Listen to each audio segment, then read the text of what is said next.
nós no Brasil estamos em estado de coisas inconstitucional nas prisões, que são extremamente desumanas, que pela superlotação, pela ausência de trabalho, de educação, não cumpre o que a Constituição determina. Não há sequer a divisão entre as pessoas segundo a condição e, por exemplo, aqueles que já estão para cumprir em regime semiaberto não é resolvido, aquele que estaria já no regime aberto continua às vezes preso, o preso provisório por mais tempo do que o possível legalmente.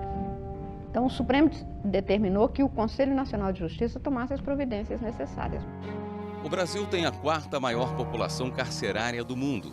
Só perde para os Estados Unidos, China e Rússia.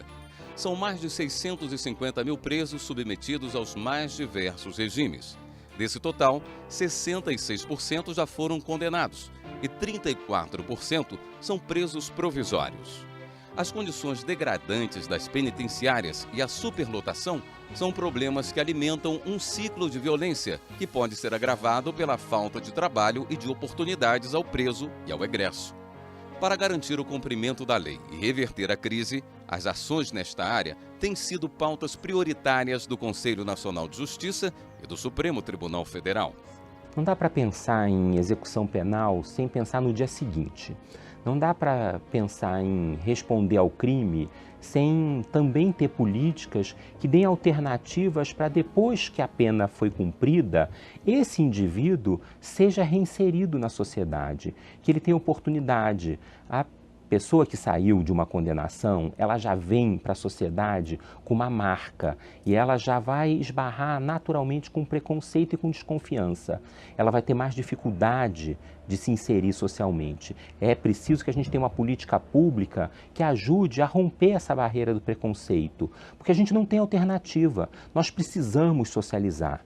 Não é uma questão de escolha. Esse preso vai voltar. A criação de meios pelo Estado para reinserir detentos e ex-detentos no mercado de trabalho é prevista pela Lei de Execução Penal, a Lei 7.210 de 1984. Mas apesar da norma, eles ainda enfrentam resistência das empresas e da sociedade. Eu mandei vários currículos, diversos lugares, que eu tenho um currículo, tenho um currículo profissional. Eu fiz várias coisas, né? E nenhum deles. Parece que a cara da gente, hoje em dia, a informatização é difícil. Antes de você chegar, não adianta nem mentir. Então, um trabalho é fundamental na vida de uma pessoa, principalmente no meu caso, que sou, né, saí agora e tal, e para mim é fundamental um trabalho e para os demais também. Se eu não tivesse tido essa oportunidade, com certeza estaria fazendo coisa errada.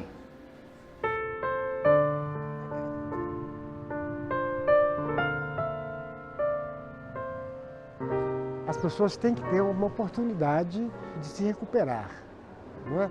E essa oportunidade deve ser dada tanto durante o tempo em que ele está recluso, quanto quando ele sai, seja por pena alternativa, seja por cumprimento da pena domiciliar, né?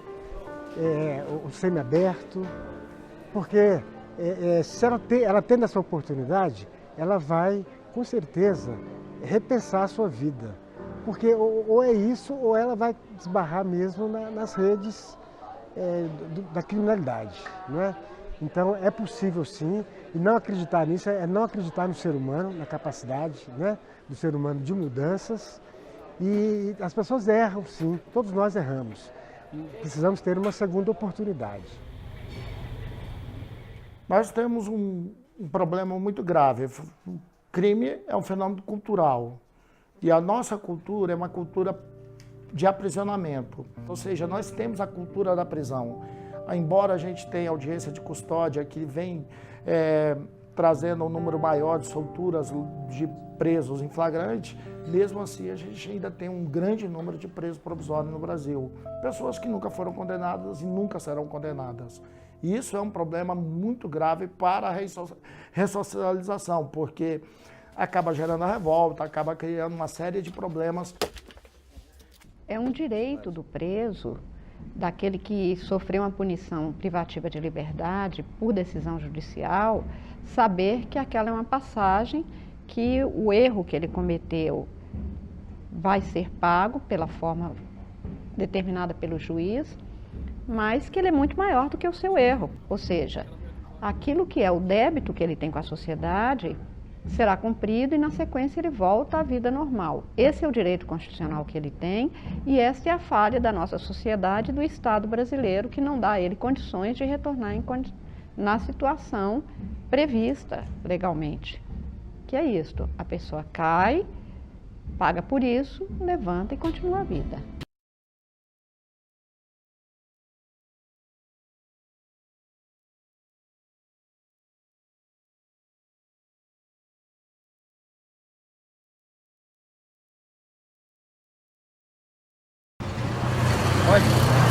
Meu nome é Zé Roberto, conhecido como Betinho.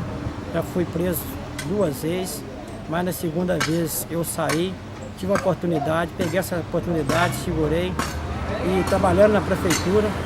E por alguns tempos foi passando e eu continuei trabalhando na prefeitura.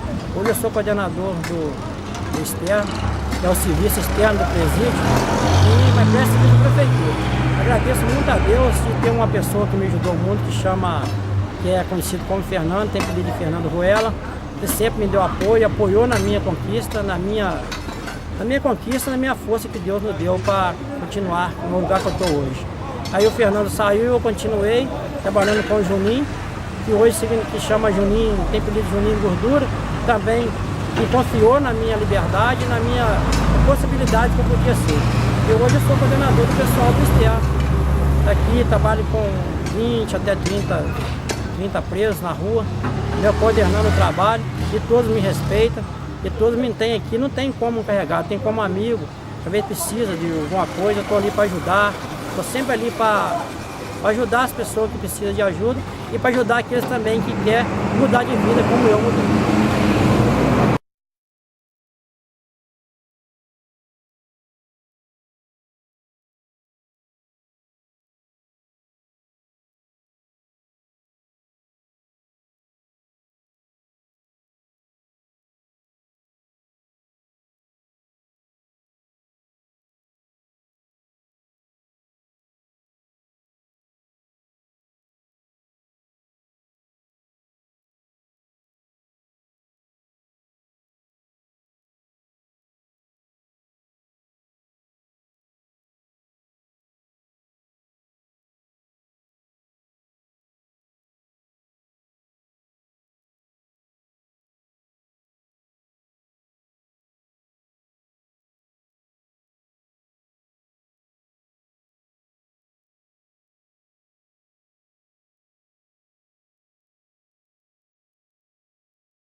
Eu sou Isabela, sou supervisora e professora e dei aula durante 2 anos no presídio de Visconde do Rio Branco. Acho a educação importante dentro do presídio, porque quando eu cheguei lá, a primeira impressão que eu tinha é de que todos estavam lá apenas para remissão de pena.